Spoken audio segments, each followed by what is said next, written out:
Welcome into these sacred moments from sacred space where the Creator and the Energizer of compassionate love calls us to be together, really together.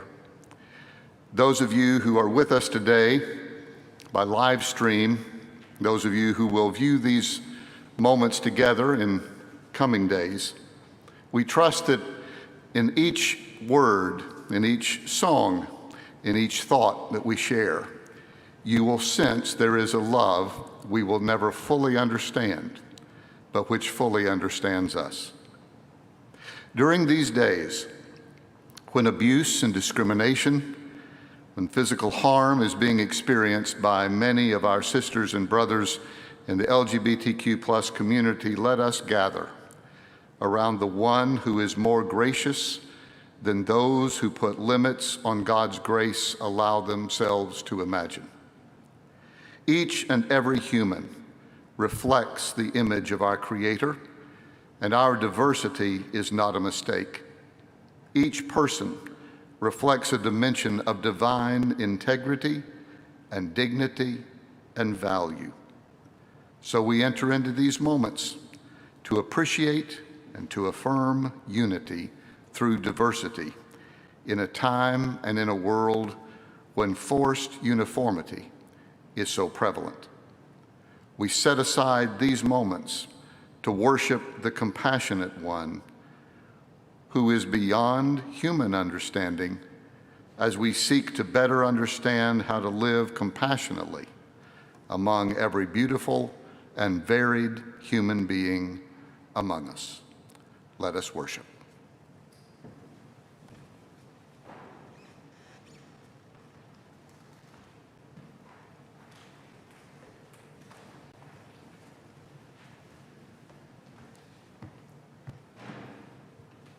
Hi, welcome. My name is Riley Murray. My pronouns are all of them. Just don't call me late for dinner. I want to tell you thank you for coming to the Interfaith Service, and I am on the board of directors, and I would also like to say thank you for live streaming and the viewers out there. This is Matt. Thank you, Riley. My name is Matt Comer, pronouns he, him. I'm communications director for Charlotte Pride. Thank you, Riley, for your service on the board. And on behalf of Charlotte Pride, we'd like to welcome you, and along with everybody watching online, to our Charlotte Pride Interfaith Service. Just thinking recently about the fact that it is our Charlotte Pride's 20th anniversary, the 40th anniversary of the first Pride events in Charlotte and North Carolina, and actually the 10th anniversary of the first Interfaith Services. We're very happy to be here. And so on behalf of the board, staff, volunteers, and especially our interfaith coordinator, Dustin Kreitz, who you'll get to see earlier, and the rest of the interfaith team, thank you all very much. Enjoy the service. Join me in singing, "Oh, for a World."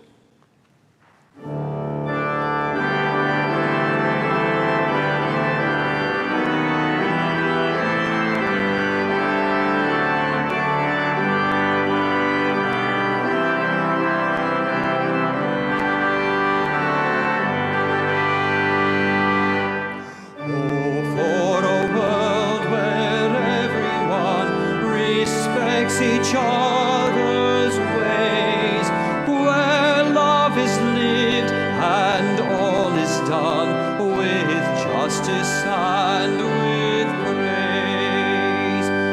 We welcome one world family and struggle with each choice that opens us to unity and gives our vision voice.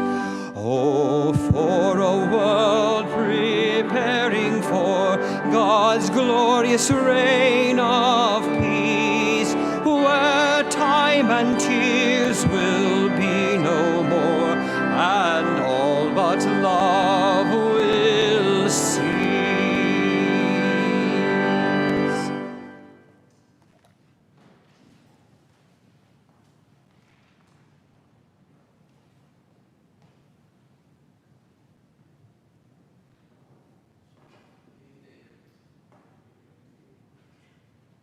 I want to begin by thanking St. John's Baptist Church for allowing us to use this sacred space for the Pride Interfaith Service.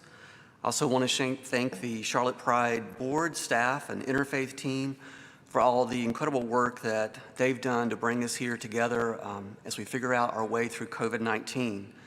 I'm impressed with your dedication and energy to make this event and all the other Pride events work this year. Again, thank you for everything and for inviting me to speak today. In my pagan spiritual tradition, it's customary to start most gatherings by acknowledging our interconnection, not just to each other, but also to those everyday or essential connections we may take for granted. And so I will begin by recognizing the spirits of the East, South, West, and North. I recognize the elements of water, fire, earth, and air. Pagans see this sacred circle as containing everything in our universe. And from this circle emanates everything we are as humans and everything that we can become. It is also customary to acknowledge the ancestral caretakers of the land on which we stand. And here in modern-day Charlotte, that would be the Waxhaw and Catawba peoples. May this connection be repaired, respected, and treasured. Finally, this time of year is special in the pagan liturgical calendar. Next weekend will mark the start of Samhain, otherwise known as Halloween. And pagans use this time to remember those connections with family and friends who have died and celebrate what they meant to us. Today, I celebrate some personal LGBTQ ancestors of my own. My brother Mike Isley, my uncle Herbert Spall, my friend Robert Triplett, the Reverend Christine Oscar, and my late partner, John Taylor. And since we're celebrating Pride, actually, I also want to remember Janice Covington Allison, Stormy DeLavier, Marcia Payette-No-Mind Johnson, and Sylvia Rivera. Now, if you don't know who those last four LGBTQ+ ancestors are, you have some homework. As we say in the pagan community, what is remembered lives. Well, my name is Wes Isley. My pronouns are he, him, and his, and I'm an ordained minister with Sacred Well Congregation, an ecumenical pagan spiritual community. I also work and volunteer as a chaplain here in the Charlotte area. While I was meditating on what to offer you today, I saw in our program that later this evening, we'll be singing a song that I had never heard before called Draw the Circle Wide by Gordon Light. So if you're familiar with this, indulge me with my excitement. It's already one of my new favorites. I think it gets at the heart of why I'm here speaking to you in the first place. As a gay kid, a gay teenager, I had no idea exactly where I belonged, and maybe some of you have experienced that as well. There were lots of circles that said, no, you're different. You can't be part of this circle. And it wasn't just because I was gay. There were also religious circles that excluded me, that said, no, you're not the right kind of Christian, so you can't be part of our circle. And when I started to question the dominant normative spiritual beliefs around me, I was told, no, your beliefs, your practices don't fit into our circle, so you have to stay out there. The song I'm referencing goes, draw the circle wide, draw it wider still. And fortunately, today, we in the LGBTQ+ community do have a lot to celebrate. Charlotte's non-discrimination ordinance will take effect in January, and last October, I was fortunate to legally marry the most amazing man on the planet, my husband, Mike. Here we see the circle is being drawn wider. Today, trans folks are more visible than ever. Just take the announcement that Dr. Rachel Levine, now Admiral Levine actually, is the first openly trans 4-star officer. The circle is being drawn wider. Unfortunately, there are people who say, no, she's different and shouldn't be part of that circle. Likewise, there are people who want to make money off jokes about trans folks in the community. And this week, hundreds of Netflix employees said, hold up, enough, we want to draw our circle wider. And after North Carolina's own Lieutenant Governor, Mark Robinson, recently made anti-LGBTQ remarks at a church gathering, faith leaders across the state rallied at the Capitol, calling for him to apologize. Robinson wants to keep his circle closed. But those faith leaders and the faith leaders here today are saying, no, draw the circle wider. In my work as a chaplain, that's what it's all about, drawing the circle wider. In my work, my goal is to help whomever I'm with tap into their spiritual resources in times of crisis, no matter what faith they follow or even if they have none at all. And it's funny because there I am, a gay pagan chaplain, offering spiritual care to some people who might otherwise exclude me for religious reasons. No, he can't be spiritual. No, he can't be a chaplain. But it isn't about me or what I practice. It's about that person in front of me and their spirituality. And this gets at why I'm standing here today. At one time, because I was gay, I thought I had to walk away from my spirituality. And at one time, I thought my spiritual beliefs would exclude me from the larger interfaith circle of religions and spiritualities. I'm here today because my spirituality is so important to me. And if you're here in the church or watching online, you likely feel the same. Our practices and beliefs may not be the same, but within them, it seems we all find the same things: an abiding comfort in difficult times, a deeper meaning in life, greater connections with others, and what I describe as a certain all-encompassing sense of beauty. Well, given how precious all of these things are, I find it difficult to understand why other people would want to deny me or you or anyone else access, to close that circle. So my message for you today is, don't let anyone tell you that you don't belong in this circle of religious or spiritual people, whether it's because you're LGBTQ or because of what you believe or don't believe. Let's draw the circle wider. And speaking of those people who keep their circles closed, the news commentators, comedians, politicians, and fundamentalist spiritual groups, I think their hurtful actions and words come down to one thing: fear. Their world, their circle, is small. And unfortunately, the existence of the LGBTQ community and even the existence of progressive religious voices like we have here, that threatens their world. They're afraid. I think this is an opportunity for us to reflect on how we might respond. Our overall theme for tonight's service is selfless love and compassion. I have to admit that even though my initial reaction to these people is one of anger, that anger soon subsides and is replaced with compassion for them. I can't help but think how sad to be afraid of other people, to be so fearful of how others live their lives and how they connect to spirit. In paganism, compassion is emphasized by the perspective that we are all interconnected. What happens to one person inevitably ripples out and impacts all of us. So I ask myself, can I draw the circle wider, even to include those who speak out against me as a gay man or as a pagan? I do want to thank Charlotte Pride for drawing the circle of this service wider to include folks like me who aren't traditional monotheists. It's most appreciated. Also, when I was listening to that song, it occurred to me that although the words happen to be Christian, it has pagan symbolism, even though that probably wasn't intentional. What I mean is that in pagan ceremony, we do everything in a circle. And sometimes we literally draw a circle on the floor or outdoors on the ground or wherever we happen to be. Now, it's important to note that the circle isn't drawn to exclude anyone, but rather when we draw a circle, we're saying, here in this circle, this is where the magic happens. This is where the divine God or goddess, or however you want to describe spirit, here is where it can be experienced most intensely, together with other people. And in my tradition, there isn't any rule that says a circle can only be so big. There's always room for more participants. So I'll close by leaving us a challenge. In the midst of our camaraderie and celebration here tonight, I hope we all take a moment to look around, or wherever you are, look around, and see who isn't here, who isn't a part of this. Is someone, some group missing? If so, let us ask ourselves why, and ask, can we draw this circle wider? Well, thank you, and blessed be.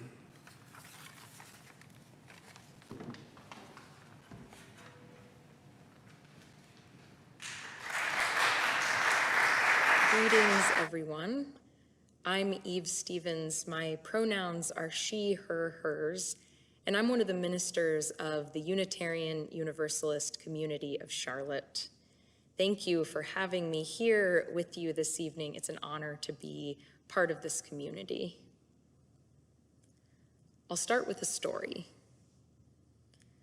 Author and activist Janet Mock was born as Charles Mock. She writes in her memoir, Redefining Realness, that she was assigned male at birth and was the third in her family to receive the name Charles, following her grandfather and father. It was a heavy name to carry, and it was heavy to try to present as male throughout childhood.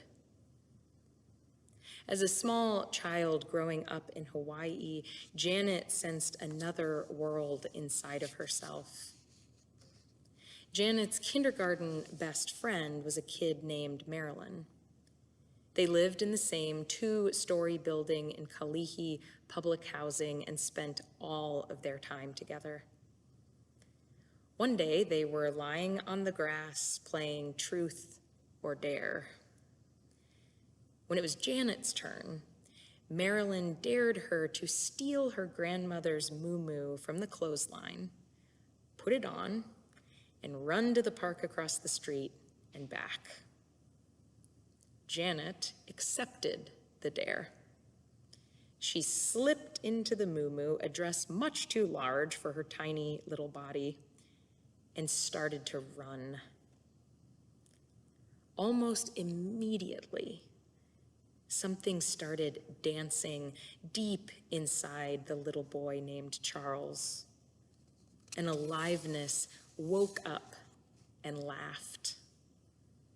Suddenly so aware of the secret of legs beneath the cloth, the way hips moved, how delicate feet could appear peeking out from the colorful hem as it touched the ground. That same aliveness blooming in the little boy named Charles withdrew as quickly as it had appeared, crying out in shame as Janet's grandmother discovered the scene, yanked the muumuu up over her head, and spanked her soundly in front of her friend. As she grew older, this secret world, this hidden world inside the boy named Charles became more and more vivid.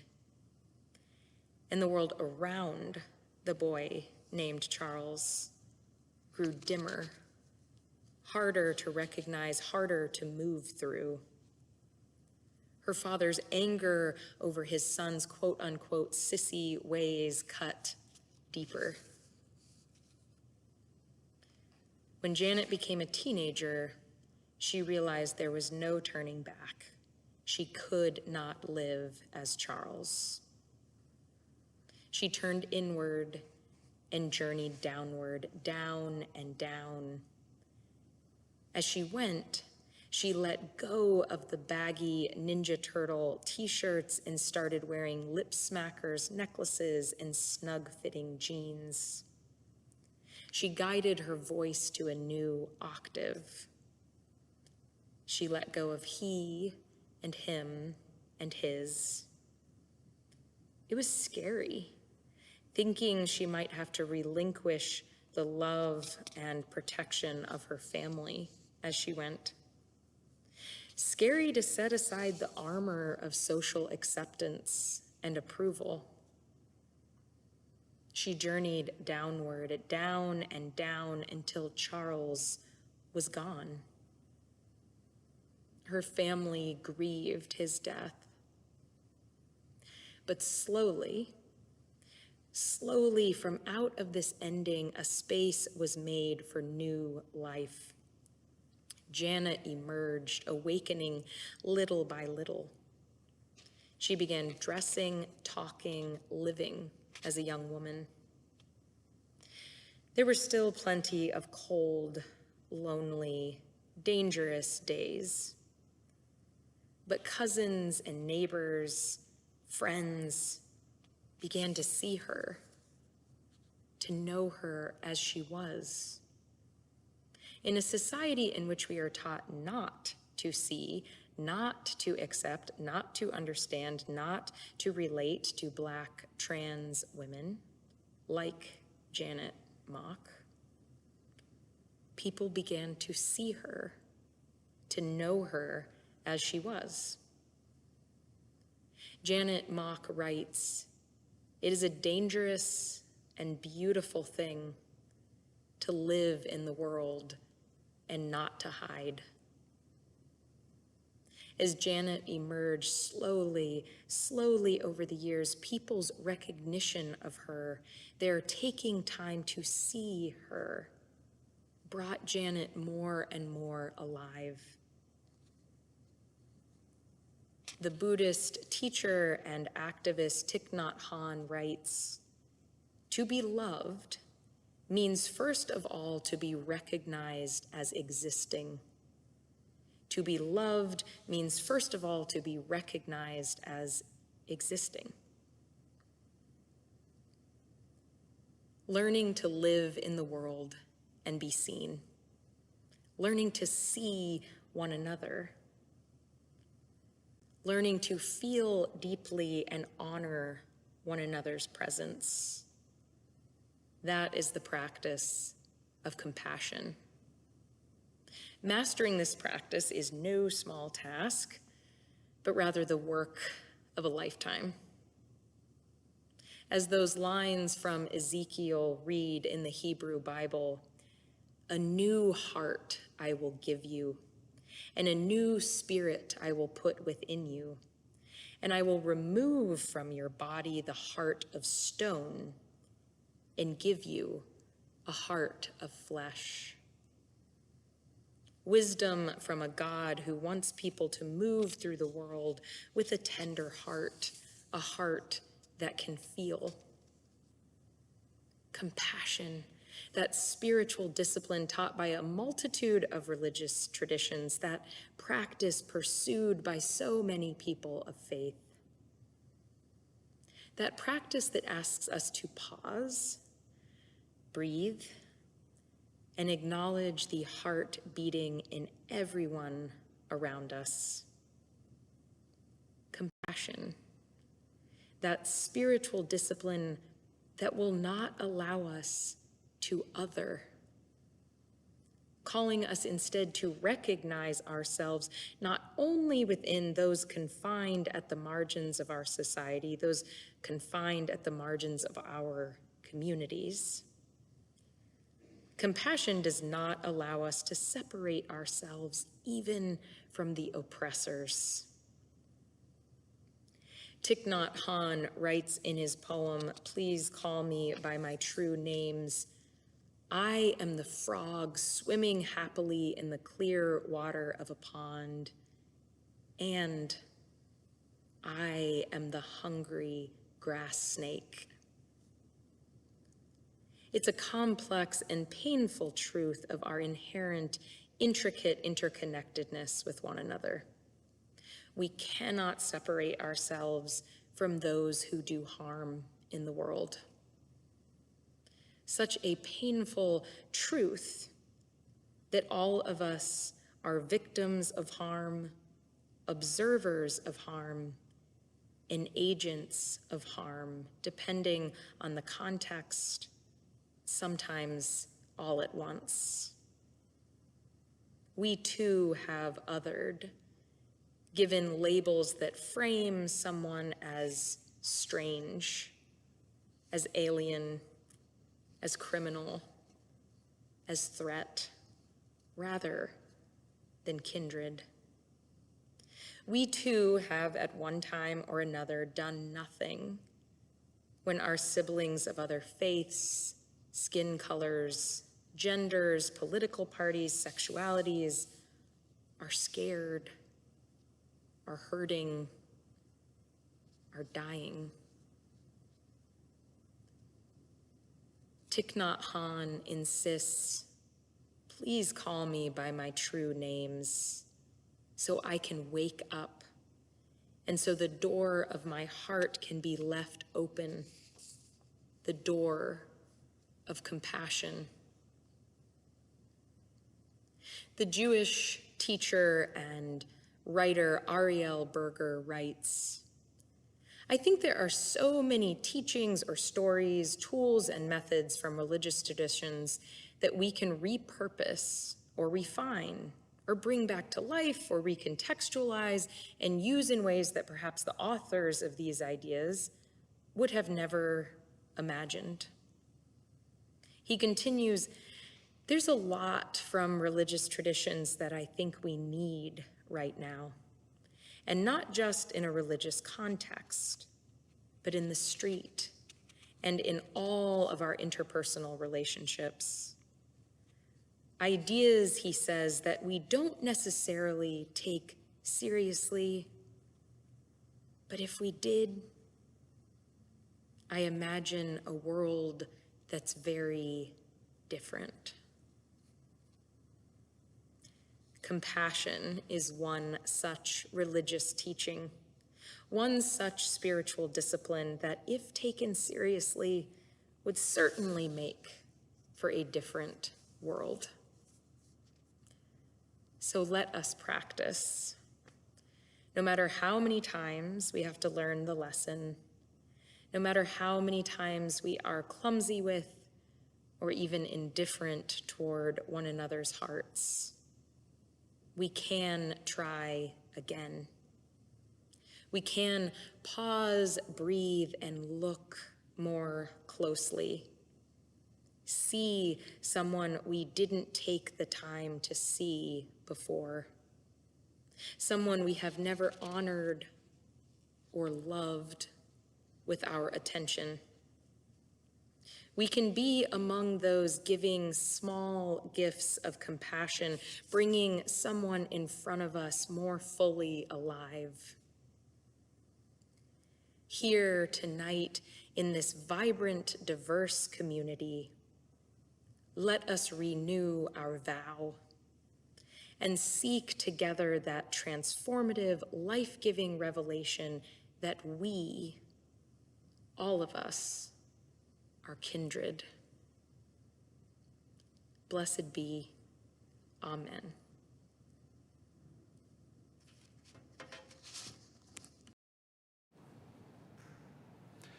Good evening, everyone. My name is Dustin Kreitz. My pronouns are he, him, his. I am the Interfaith Team Coordinator for Charlotte Pride. First of all, I would like to thank you on behalf of the Charlotte Pride Interfaith Team to all these wonderful faith leaders who agreed to participate this year. You all are so amazing, and you're such an important part of our community. Please keep doing what you're doing. I'd also like to thank St. John's Baptist for hosting the service this year. All of you have been so generous and so kind. And of course, I'd like to thank all of you who are tuning in from home. We wish you could have been here in person this year, but in the interest of safety, this is how it had to be. Over the past year and a half, all of us have experienced hardship and rapid change to one degree or another. And it's been a struggle for many people. But the one thing that I can say is that while we have seen the worst of humanity in some ways, we have seen the very, very best of humanity in many, many more ways. We have seen very generous people give their time and resources to help lessen the burden of others. We have seen selfless love and compassion grow in the world. As psychologist Paul Gilbert writes in his book, The Compassionate Mind, compassion can be defined as basic kindness, with a deep awareness of the suffering of oneself and of other living things, coupled with the wish and effort to relieve it. COVID-19 has turned our world upside down. The virus is different and deadly, radically affecting lives throughout the world. To slow the disease, we've turned to social distancing and home quarantine. Zoom has replaced face-to-face socialization. Schools were closed, and millions of parents are getting firsthand experience in the challenges of being an excellent teacher. For many, today is frightening beyond words. In this changing world, it's more important than ever to cultivate empathy and compassion. But wait, aren't they the same thing? No, it's a common misconception. Understanding empathy is easy. You feel someone's emotions as your own. At some level, we've all experienced it. Empathy is an emotional connection between you and another. Our heart goes out to a friend dealing with a tragedy. You try to understand what they're feeling and take it in as your own emotion. While it's commonly associated with pain and sorrow, empathy can also be positive. I feel good when you're happy. We relish in the unconstrained joy of a child with a puppy, or celebrate a friend's success. We all know someone who has a high degree of empathy. For some, empathy can debilitate, especially in our situation today. Sorrow, fear, and uncertainty are rampant. COVID-19 dominates our news and our social feeds. Anxiety rises because it's easy to imagine yourself or your loved ones falling prey to this new disease. Highly empathetic people can withdraw into a ball curled up in a corner chair. To move beyond empathy, embrace compassion. Compassion is empathy in motion, in action. We feel empathetic towards others' plight, but now you take action to help their suffering. It may be as simple as a kind word, but you're committed to doing something to help. Each year, Charlotte Pride collects a love offering to support another local nonprofit. This year, like last year, we're asking that this love offering be given to the Charlotte Pride Community Relief Program. As we continue to navigate the pandemic and economic challenges, many people in our LGBTQ community continue to struggle with housing and employment challenges. In 2020, we were able to support over 160 individuals with small $100 assistance grants totaling more than $16,000.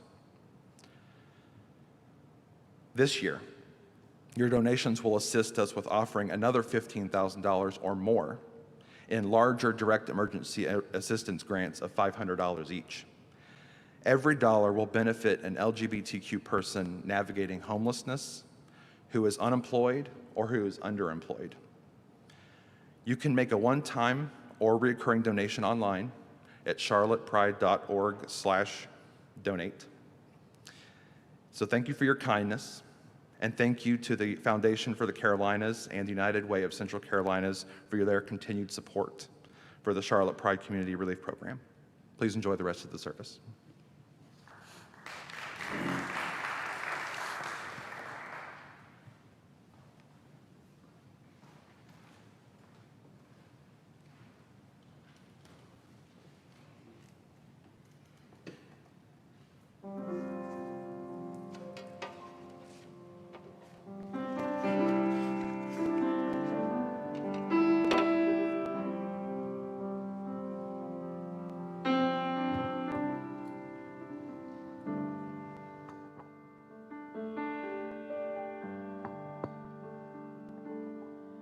We all been hurt, and yes, we feel confused. So much is wrong, but is there anything we can do? Where is the hope when there is so much pain, so much is broken? Can it be whole again? We can just sit in this place and long for better days. We can just sit in this place alone, or we can stand. We can stand together. We stand. We stand. We're gonna stand with love. We're gonna stand with love. We stand. We stand. We're gonna stand with love. We're gonna stand with love. Let us not sit in judgment or only bow in prayer. Let us not leave in anger or stay in our despair. Let us not sit in judgment or only bow in prayer. Let us not leave in anger or stay in our despair. Let us not or only bow in prayer. Let us not leave in anger or stay in our despair. But by the grace of God, let us stand together with love. We stand. We're gonna stand with love. Oh, let us stand with love. We stand. We stand. We're gonna stand with love. Oh, let us stand with love.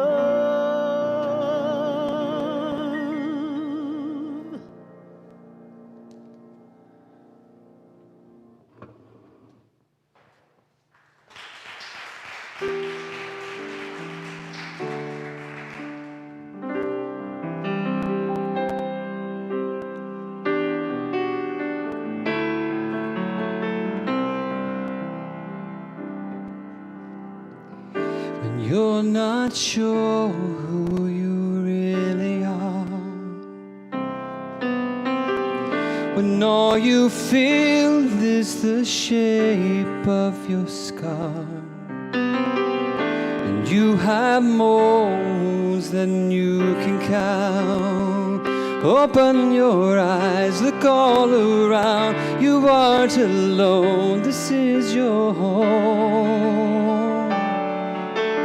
Come and remember who you are here. Do this to remember who I am. Come and remember who you are here, 'cause all belong here.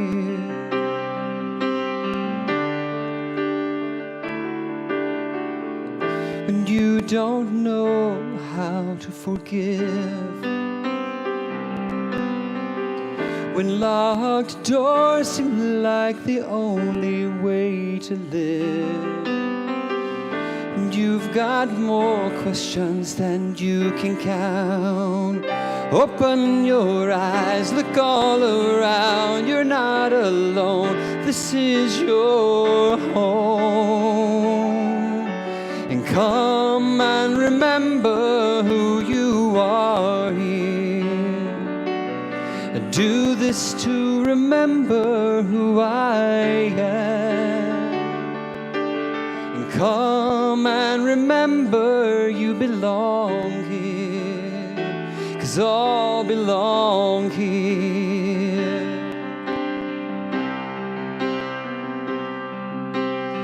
And at this table, come as you are, broken and bleeding, it's okay.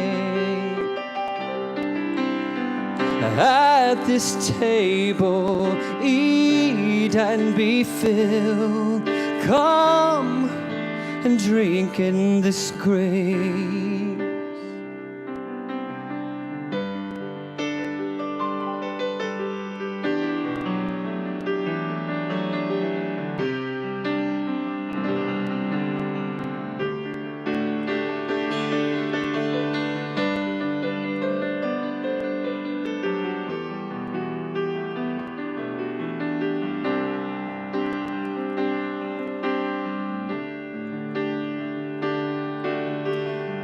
At this table, come as you are.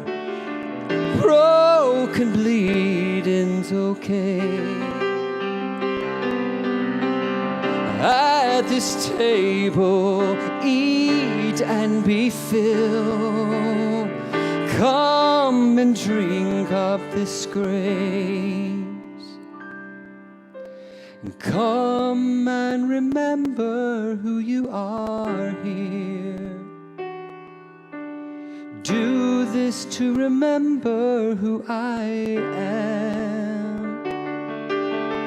Come and remember who you belong here, 'cause all belong here.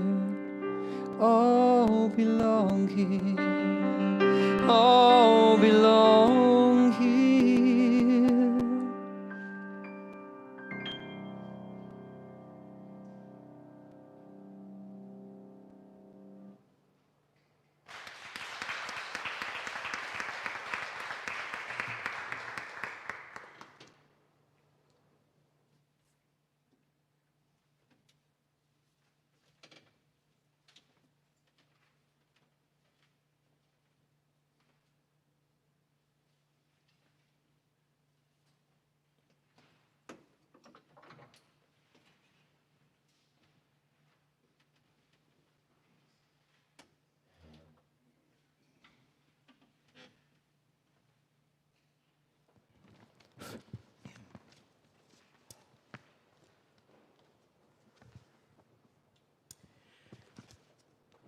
بسم الله الرحمن الرحيم. الحمد لله رب العالمين، وأصلي وأسلم على حبيبي ونبيي ومولاي سيدي محمد بن عبد الله وعلى كل أنبياء الله المرسلين. In the name of Allah, the Lord of the world, the most gracious, the most merciful, and peace and blessings of Allah to His Prophet Muhammad, and peace and blessings of Allah to all His prophets and messengers. Brothers and sisters, let me begin by greeting you all with the official Islamic greeting. Assalamu alaikum wa rahmatullahi wa barakatuh. May peace and blessings be with all of you. My name is Muhammad Jibreel, and I serve as the coordinator for Muslim Life at Queen's University of Charlotte, and I'm also a co-founder of the Belk Chapel Muslim-Jewish Interfaith Initiative. It's such an honor to be here with all of you this evening and to share this space with my interfaith brother, as we like to call each other, my theological cousin, Noah Goldman. Hello, it's such an honor to be here. The service so far has been really beautiful and amazing. I'm just going to briefly open up with the Hebrew prayer and translate. Yivarechacha Adonai v'yishmerecha, Ya'er Adonai panav elecha v'yichunecha, Yisa Adonai panav elecha v'yasem lecha shalom. May the Lord bless you and protect you. May the Lord make His face shine on you and be gracious to you. May the Lord turn His face toward you and grant you peace. So shalom, it's such an honor to be here. My name is Noah Goldman, and I serve as the coordinator for Jewish Life at Queen's University, and I am the other co-founder of the Muslim-Jewish Interfaith Initiative, and it is such an honor to be here with my theological cousin and brother, Muhammad Jibreel. Thank you, Noah. So before we began, Noah and I decided to just have a conversation and sit down and take a little bit break from all the wonderful speeches we've been listening to throughout this evening. And this idea of dialogue and sitting together is such an important concept of interfaith work. But before we begin, and this is just for the organizers, I'm not sure it was a good idea to allow a Muslim and a Jew to sit down together in a Baptist church for a Pride event. So it's your responsibility. But on a serious note, Noah Goldman, I'm so grateful to you. I take so much pride in our friendship. Noah is somebody who holds me accountable. I keep sending him texts like, can I say this? This is offensive. Is this good? And I truly appreciate this. But most importantly, Noah and I take so much joy in doing this work. And joy is not the same as happiness. Happiness comes from external forces. But joy comes from within because we have an understanding on a spiritual level that where we came from and where we're going is essentially the same. So with that, and speaking of interfaith, my first question to you, Noah, what does interfaith mean to you? Yeah, interfaith, it means a lot of things to a lot of different people. To me, ultimately, at its best, it is the authentic gathering of people of different faiths and backgrounds who respect their own identity and that of other people at the table with them. It's not kumbaya, it's not marshmallows at a campfire. I wouldn't object, but that's not what it is. What it is to me is I'm looking for authentic, meaningful interaction, and that comes from a multitude of ways. That can come from interfaith dialogue, it comes from doing community projects, servicing the community, and doing things that matter to both of us, or all people in the room involved. Thank you so much, Noah, for your perspective. And to me, my definition of interfaith is not different. I believe that interfaith is all about the bringing of people from different backgrounds, from different cultures, from different worldview, traditions, and perspectives for a common good. Through dialogue, as I mentioned, this idea of dialogue is really important.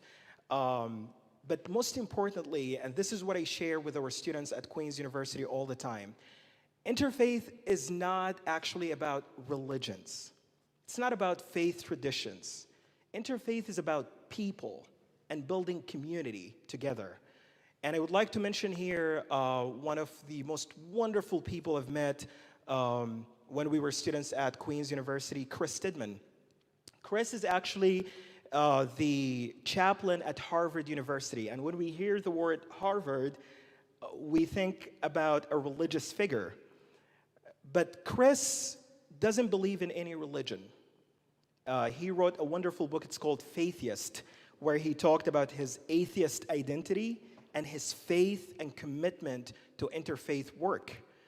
And I asked Chris when he visited Queens, why?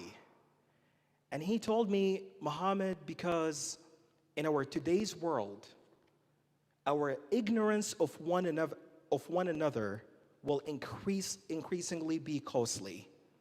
And then he offered another perspective that I thought was absolutely wonderful.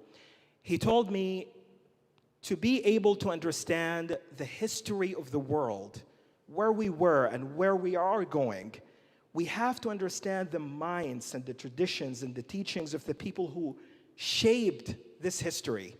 The world before Jesus is not the world after Jesus. The world before Muhammad is not the world after Muhammad. The world before Moses is not the world after Moses. So interfaith work is an opportunity for people to learn, to grow, to come together, to recognize their humanities and shared beliefs to better their communities. So now let me be a little bit more specific. What does it mean for a Jew and a Muslim to sit in public in a dialogue? So I want to share a very old Jewish practice. We have this tradition going back thousands of years with our holy book for the Torah, the 5 books of Moses, where every week we read a portion of it, and it keeps us grounded in our story and those who came before us and in our values. And it just so happens that this week a verse is mentioned, and it was actually one of the verses that inspired me to take part in starting this initiative. In Genesis 25:9, it's a verse a lot of people skip over because it doesn't seem very significant, but in it, Isaac and Ishmael, in this verse, they come together and bury their father Abraham. And they had a lot of differences. And they went on their own ways to found different nations. But in this moment, there was something bigger than both of them. And they came together and they buried their father. And I think that's what this ultimately means. There's something bigger than just you and I here. It's about bringing people together. And what's interesting is what I strive to do is to normalize difference. That's the goal of this. There are times where Muhammad and I are out in public, and for us, it's kind of just normal because we're friends too. We don't always talk about religion and such. We have a lot of just regular common interests as well. And then people will tell us after, oh my God, a Jew and a Muslim are sitting together. And it's like they think we just can't, or it's just not normal. And so the purpose of our initiative and our interaction here today is to normalize difference, that people of different backgrounds and different beliefs that are very strong, but they can ultimately sit together. So that's what it means to me.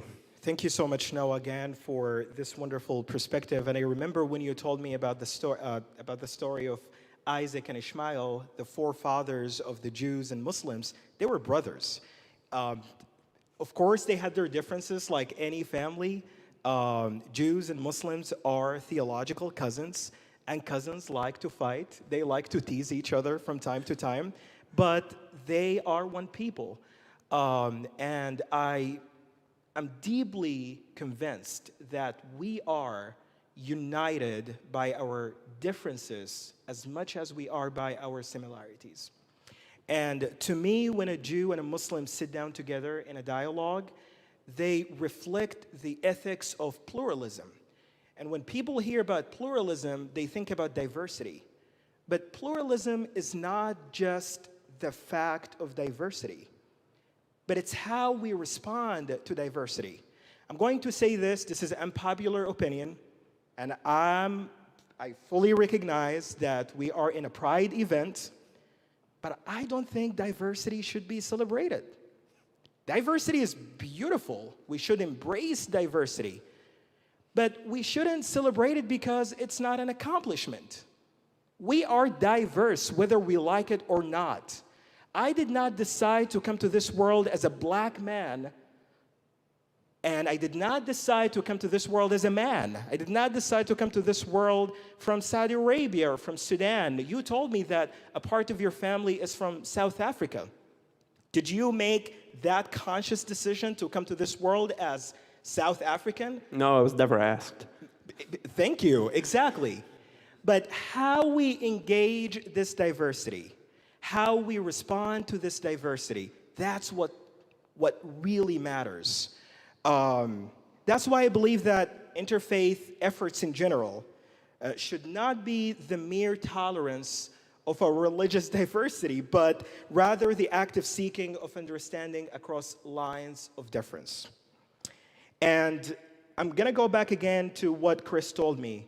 Our ignorance of one another will be increasingly costly in our today's world. What's the opposite of that? To know one another. And I believe that the Quran talked about this very specific point. In chapter 49, verse 13, the Holy Quran teaches us the following. I'm going to read it in Arabic and then I will translate it. Bismillahir Rahmanir Rahim. يا أيها الناس إنا خلقناكم من ذكر وأنثى وجعلناكم شعوبا وقبائل لتعارفوا إن أكرمكم عند الله أتقاكم إن الله عليم خبير. O mankind, we created you from a male and a female and made you into nations and tribes, that you might come to know one another. Verily, the most honored of you in the sight of God is the most righteous of you, and God has full knowledge and is well acquainted. Sadaqallahu al-Azim. So, with something you said earlier raises me to ask you another question. How do you think pride is connected to interfaith and social justice? Thank you for this question, Noah. I believe that our religious beliefs are rooted in the values of peace and justice. And we, as members of minority communities, we have an understanding of what it means to be discriminated against. I deeply believe that the Muslim community is not free until the LGBTQ plus community is free, proud, and living their authentic lives. Because injustice anywhere is a threat to justice everywhere. All forms of bigotry, Islamophobia, homophobia, transphobia, xenophobia, misogyny, sexism, racism, ageism, anti-Semitism, name it all, are interconnected systems of oppression, and we cannot dismantle one without dismantling the others. And since we are here, I'm just going to share my thoughts like during the June of 2016, when the horrible, deadliest attack suffered by the LGBTQ community in the United States took place, the shooting at Pulse nightclub. The first thought that came to my mind at the time was, please don't be a Muslim, because I thought the perpetrator would be a Muslim, and I was so afraid. The perpetrator was actually a Muslim person from New York, and as expected, the media, the people, and everyone around the world, they started to blame Muslims and Islam for the attack. But the most wonderful thing that happened in the midst of that pain was the response of the LGBTQ plus community itself. Their message was so clear: do not use our pain to target another minority community.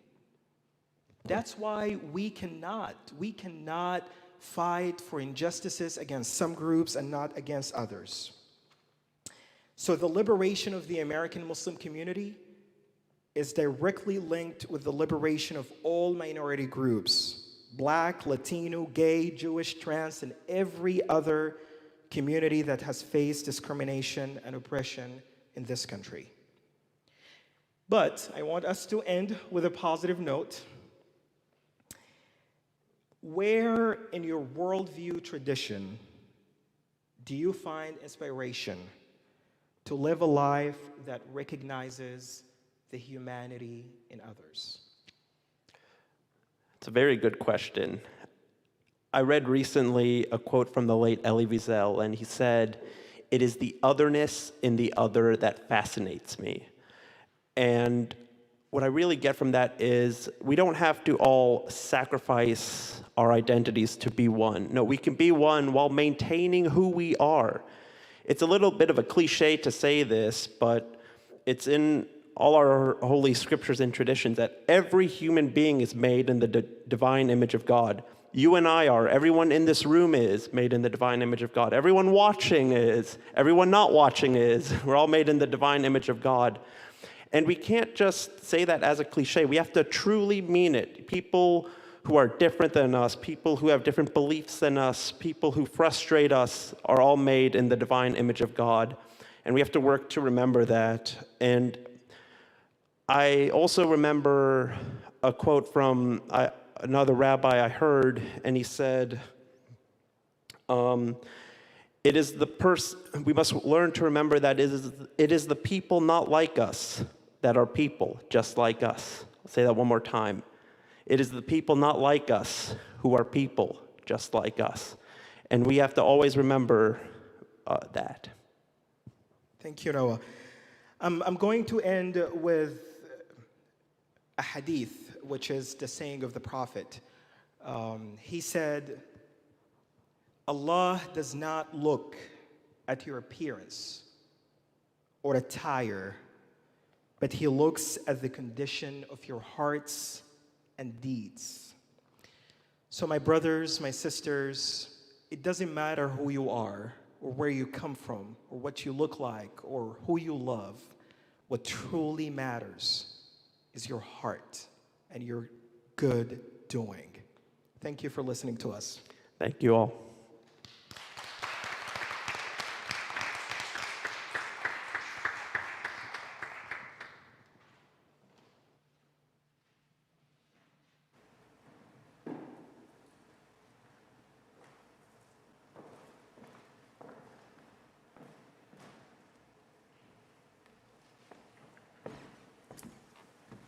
Well, good evening. My name is Cliff Matthews. My pronouns are he, him, his, and I am the pastor of the St. Luke Missionary Baptist Church here in Charlotte, North Carolina. I want to begin by saying to the Charlotte Pride Interfaith Committee, thanks for this opportunity. I also want to say thanks so much to my friend and brother, Dr. Faust, in the St. John's Baptist Church, not Missionary Baptist, for allowing this event to take place. And thanks to all of you who are watching live stream or who will see this in days to come. Thanks to all of you who are here. And I'm so proud to be here because I am thankful that I know a God and serve a God who loves all of us. Amen. And thankful that it is indeed good to know that the God of my understanding is not a God that has made something and then says that something is not good. Everything that God has made is good, and I affirm that we are all God's children, and thankful for the opportunity to say a word. I have been wondering today what I would talk about really since last week, and I was led to a story out of my faith tradition. I want to honor what was said by the previous speakers. I want to thank them for their tradition and for their understanding of wisdom, and I applaud that. And I want to bring to this service tonight a perspective from my faith tradition. I would say Christian, but the older I get, I'm starting to say the Jesus tradition. I'm finding out that perhaps there is a difference between being a follower of Jesus and bearing the title Christian. So I am thankful that I can come tonight. And I want to bring a word from the book of Luke in the New Testament. It is a story that took place when this young, charismatic preacher who went about doing good and making a difference, preaching a message of radical grace and acceptance, ran into a lawyer, not someone who had a JD behind their name, but somebody versed in the Torah. This individual came to Jesus to really test Jesus, wanted to see if they could trap him because Jesus was gathering a crowd. He was establishing a new way of thinking and daring to believe that God was bigger than the limits others had placed upon God.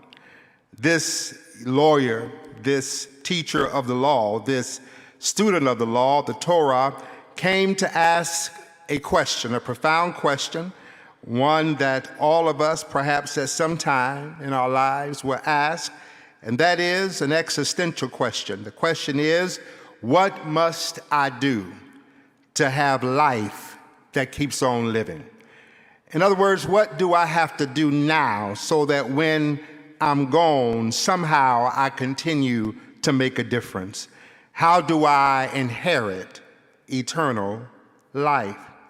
Well, Jesus, understanding the context and understanding who he was speaking with, said to him, quoted really, referred him back to the Torah, back to Deuteronomy, and then to Leviticus, and simply said to the individual, listen, here's what you do.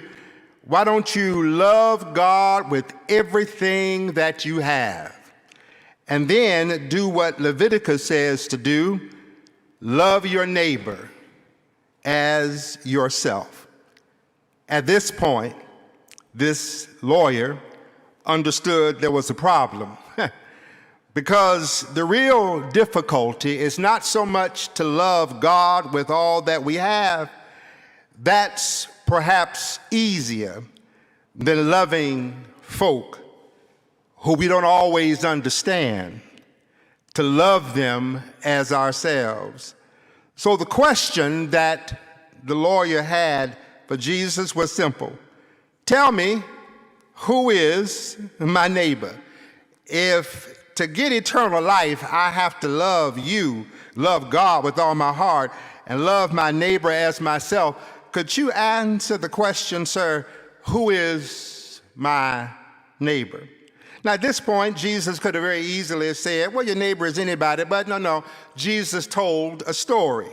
He spoke in a parable, and he tells this parable about this individual who was traveling on the Jericho road, coming from Jerusalem, and while he was traveling, robbers met him, beat him, and left him for dead.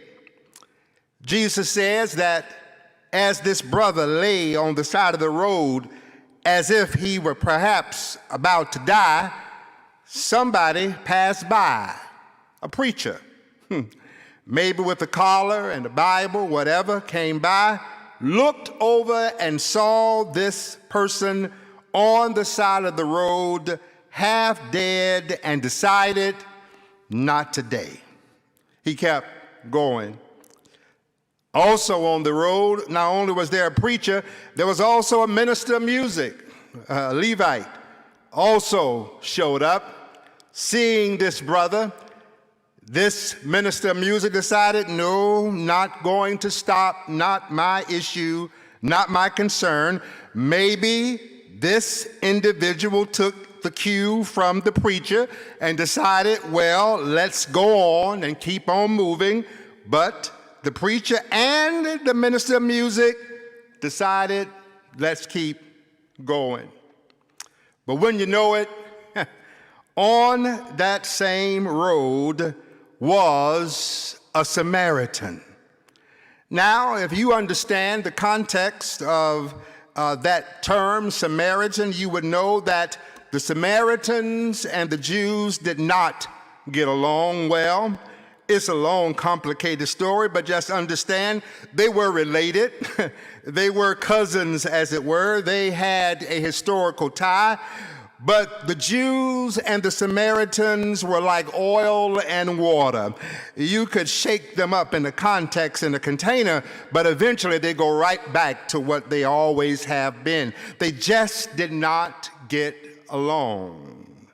So they decided, this Samaritan decided, I see somebody over there. And this Samaritan did what the good Jewish preacher and the good Jewish minister of music did not do. This Samaritan stopped, went over, and it says that he saw him and was moved with pity, went to him, bandaged the wounds, poured oil and wine on them. He, the Samaritan, put this individual on his own animal, brought this person to an inn, took care of him. The next day, he took out some money, gave it to the innkeeper, and said, take care of him, and when I come back, I will repay you whatever more you spend. You hear that? This Samaritan, somebody outside of what we consider the circle, decided, I'm going to be human for this individual. I'm going to take this person, pick them up, minister to them, heal them, serve them, give my all to them, and make sure they're taken care of. And this is why it is so shocking. This individual was a Samaritan. Jesus then asked the question of the lawyer, who asked the question, who is my neighbor? He asked the question, so tell me, which of these do you think was a neighbor to the man who fell into difficulty on the road? And he said, the one who showed him mercy. Jesus said to him, now you go and do likewise. Jesus never did answer the question directly, who is the neighbor? But Jesus did make it clear. The neighbor is somebody who, upon seeing someone else in need, is able not only to go to them, identify with them, they're able to show selflessness and compassion. We're gathered here tonight to talk about in this interfaith service what it means to show selfless love and compassion. And I want to say to you that showing selfless love and compassion is needed now more than ever. Now more than ever, this world, this country in particular, is desperately in need of individuals who can show selfless love and compassion. That this is happening, that this is the theme for our gathering tonight, is really impressive because it suggests that even communities that have been marginalized are not exempt from the call to show selfless love and compassion. That even though historically there has been and will continue to be perhaps difficulties with persons who are different, that does not mean there is not a call to show selfless love and compassion. Sometimes it'd be so easy, would it not, to get into our corners and say that we have been done wrong and someone has not treated us fairly, and that can give us a reason not to show compassion, but we're not given that in the text tonight. We are challenged, no matter what we've gone through, how others see us, we are to show selfless love and compassion because that's what is needed now more than ever. The pandemic with which all of us have lived through and are living through, this pandemic has pulled off of a sore, a scab that had been there for a while and has showed us we have much work to do. During lockdowns and being isolated, we came into the stark reality, beloved, that racism is still real, that sexism has not gone away, homophobia is still walking the streets, and persons have gotten into their corners and declaring their truth, and they say, I'm right and you're wrong. Now we are living at a time where, depending on the news channel you watch, you can tell a lot about a person. There seems to be so little common ground. You are either Democrat or Republican, you're either conservative or progressive. You're never anything other than the other. There's a binary construct. You're this or you're that. However, beloved, the reality of it is, believe it or not, the world needs, this country needs us now to move beyond our tribal identifications long enough to say to someone else, I care about you. You matter. So imagine this story, and let's change it up a little bit. Imagine the brother who lay on the road. Imagine the person who was beaten near death that lay on the side of the road. was somebody, I can't call their name because I'll get in trouble, but somebody perhaps who was a white supremacist, someone who has perhaps a position of authority, somebody who wanted to pass legislation that would limit the rights of LGBTQ persons. Imagine if the person on the side of the road was somebody who in recent conversation in our state talked about folk who were LGBTQ and said they are filthy. Imagine that person was now laying on the side of the road, and here we come with our big hearts and our call to love, and we watch and we see this person laying on the side of the road. Do we stop long enough to say to that person who has not been a friend and has said things to hurt and to wound us, do we stop long enough to bend down, pick the person up, bandage their wounds, put them on our animal, take them to a place of safety, stay with them overnight to make sure they were okay, provide lodging for them until they became better, and put up our name to secure their care until you return? Would we do that knowing that even after doing that, there really isn't a guarantee that when the person got better, they would have a change of heart? There is no guarantee that after showing this kind of selfless love and compassion, the person may get up, go right back to the same place of hatred they had before. Would we help that person? Or will we say, well, that's not my issue. That is not my concern. I want to suggest to you that the older I get, the more I am convinced that what the world needs now, it needs people who give a darn. What the world needs now are people who are willing just to be human towards each other. I want to say to you, there's a lot of work to be done.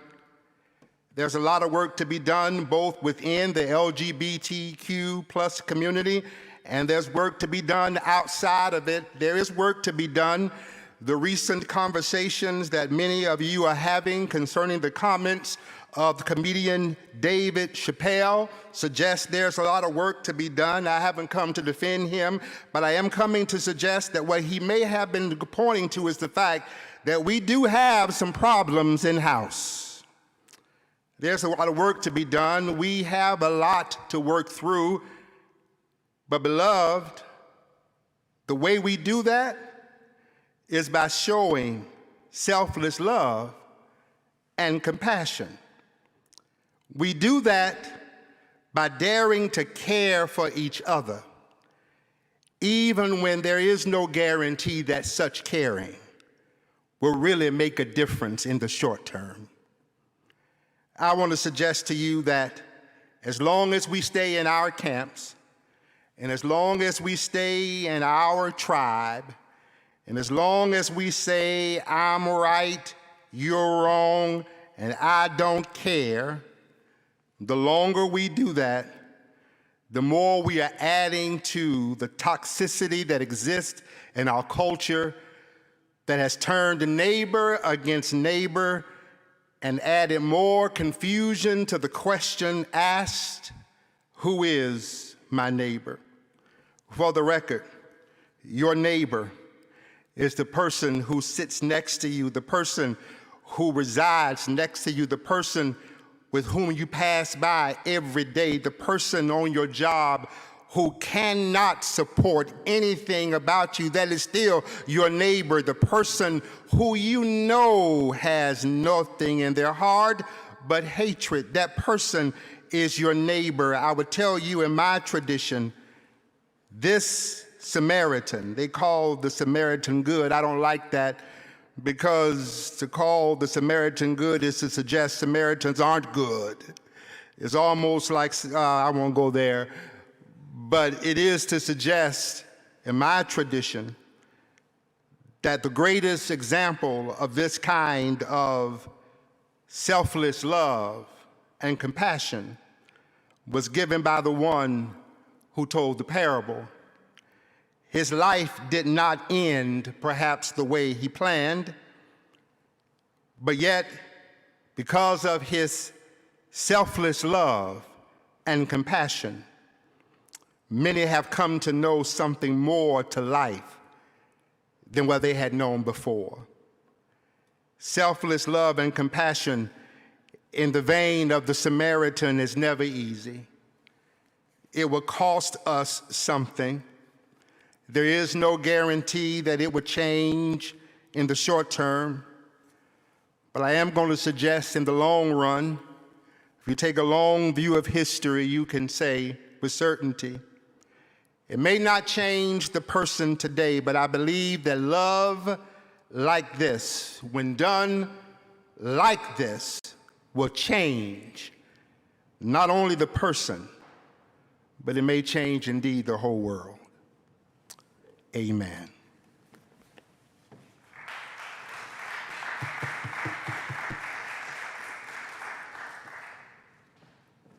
Let us sing together, Draw the Circle Wide.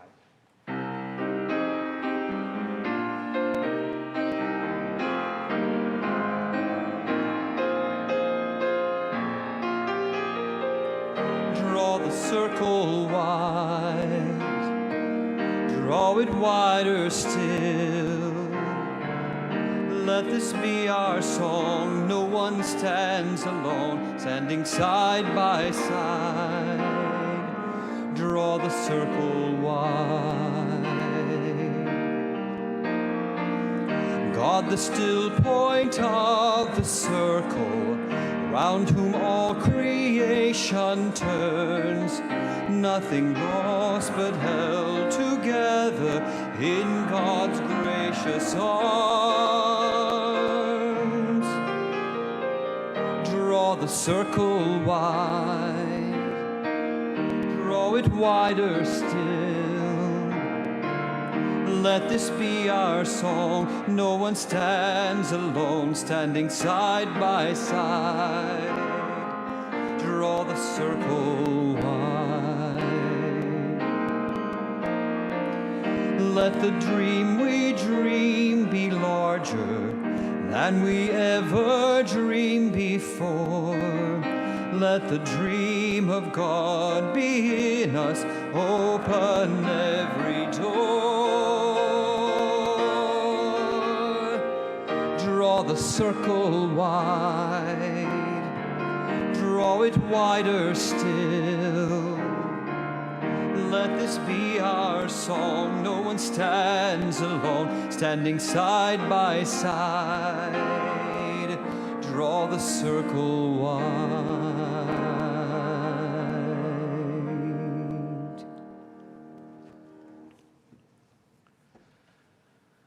Well, thanks to each of you who has joined us in this live stream tonight, and those of you who've been in this space together. What I'm about to say may shock some of you who have been participating in this event, because what you know about Baptists doesn't match what I'm about to say at all. But it's actually because of some Baptists that we have religious freedom as we know it.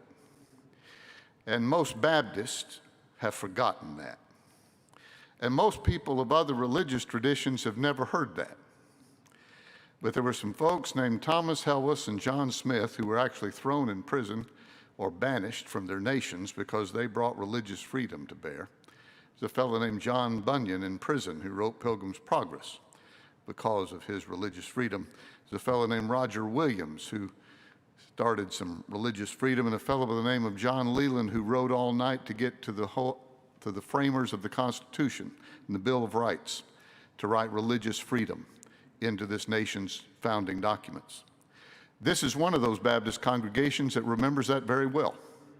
And that is why we can sit in a Baptist church for a Muslim and a Jew and a pagan and folks of all kinds of stripes and no stripes at all, to gather with religious freedom, because we are, under God, by God, one. There is a wonderful poem written by Edwin Markham. Some of you may know this poem. It is something like this. They drew a circle that shut us out. They deemed us to be a rebel, a heretic, a thing to flout. But love and I had the wit to win. We drew a circle that took them in. We have this golden rule that's been referred to tonight. Do unto others as you would have them do unto you. It is across cultural and religious grounds all over the world. We are told that platinum is of more value than gold. I have learned that a lot of people do not like rules. So maybe what we need to do is take the golden rule and turn it into a platinum practice. Let's get on with it.